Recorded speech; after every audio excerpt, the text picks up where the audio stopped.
तो चलिए आज बात करते हैं सकट चौथ की। ये एक ऐसा खास दिन है जो पूरी तरह से एक माँ के प्यार और उसकी भक्ति को दिखाता है। ये दिन भगवान गणेश की पूजा से जुड़ा है और पूरे भारत में लोग इसे बहुत श्रद्धा से मनाते हैं। आइए जरा और गहराई से समझते हैं कि इसके पीछे का महत्व और रीति रिवाज क्या है। सकट चौथ, जिसे कई लोग संकष्टी चतुर्थी भी कहते हैं, आखिर है क्या? देखिए, सीधी सी बात है, ये वो दिन है जो एक माँ अपनी संतान के लिए समर्पित करती है। इस दिन माताएं अपने बच्चों की लंबी उम्र और उनकी खुशी की कामना के साथ एक व्रत रखती हैं। और इस पूरे त्योहार का जो केंद्र है ना, वो है माँ का व्रत। ये सिर्फ एक परंपरा नहीं है, बल्कि ये उनकी गहरी श्रद्धा और उनके संकल्प का एक प्रतीक है। पर इसमें ऐसा क्या खास है, चलिए जानते हैं।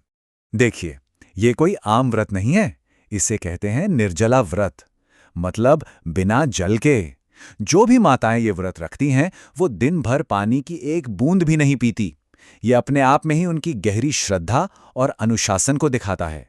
तो दिन भर के इस कठिन व्रत के बाद आता है शाम का समय, और यही वो वक्त है जब इस त्योहार का सबसे जरूरी हिस्सा शुरू होता है, शाम की पूजा। कह सकते हैं कि दिन भर की तपस्या अब अपने अगले पड़ाव पर पहुंचती है। अच्छा, तो इस शाम की पूजा में होता क्या क्या है? इसकी शुरुआत होती है भगवान गणेश की आराधना से।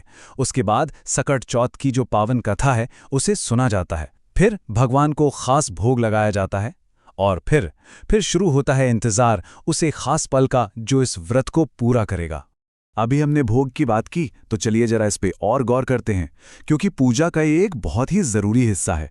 इस दिन ना कुछ बहुत ही खास पारंपरिक प्रसाद बनते हैं और हर एक का अपना एक मतलब भी है। तो इस खास भोग में क्या क्या होता है? सबसे खास हैं गुड़ और तिल से बने हुए लड्डू। माना जाता है कि तिल पवित्रता का प्रतीक है और गुड़ जीवन में मिठास का। इनके अलावा शकरकंद और जो भी मौसम के ताजे फल होते हैं, वो भी भगवान गणेश को चढ़ाया जाते हैं। तो पूजा हो गई, भोग लग गया। अब आता है वो पल जिसका दिन भर से सबको बेसब्री से इंतजार था।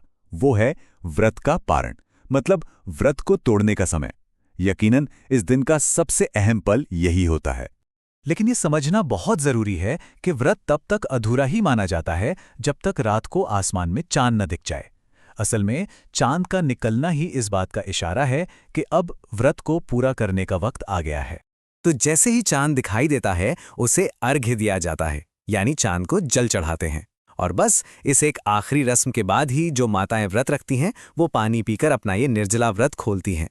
अब जो लोग साल 2026 में ये व्रत रखने की सोच रहे हैं, उनके लिए कुछ जरूरी समयों को जान लेना बहुत अच्छा रहेगा। तो चलिए एक नज़र उन शुभ मुहूर्तों पर डाल लेते हैं। तो देखिए, सकट चौथ की जो मुख्य पूजा है वो शाम के एक खास शुभ मुहूर्त में की जाती है। पर जैसा हमने बात की, सबसे जरूरी समय तो चंद्रोदय का है, क्योंकि व्रत तो उसी के बाद खुलता है। तो 2026 के लिए इन अनुमानित समयों का ध्यान रखा जा सकता है। कुल मिलाकर देखें तो सकट चौथ का जो पूरा सार है ना, वो बस इसी एक भावना में छिपा है। ये एक माँ का व्रत है, अपनी संतान की लंबी उम्र और उसकी खुशी के लिए की गई एक प्रार्थना। ये सिर्फ एक व्रत नहीं, बल्कि आस्था के जरिए दिखाया गया प्यार, त्याग और समर्पण है।